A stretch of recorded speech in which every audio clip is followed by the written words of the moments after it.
วัสดีครับวันนี้ผมจะมารีวิวชุดเกียร์ไมโครสวิตช์กระบอกนี้นะครับซึ่งภายในเดิมๆนะครับเปลี่ยนแค่ไมโครสวิตช์ติดเฟสไว้ข้างนอกนะครับตัวนี้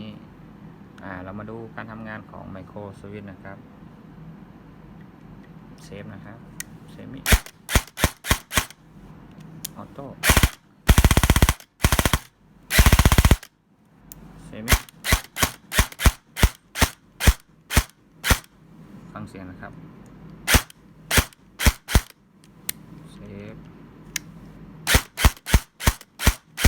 ระยะไกลจะนิ่มกว่าเดิมนะครับจะไม่ต้องออกแรงเยอะเหมือนคอนแทคนะครับเซฟนะครับเฟดฝังครับฝังในนี้ปลั๊กดินนะครับไม่ได้ฝังตรงไมโครสวิตช์นะครับ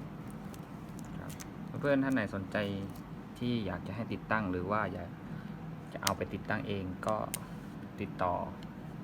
ได้นะครับรับรองปืนเราใครจะนิ่มเพิ่มมากขึ้นสวัสดีครับ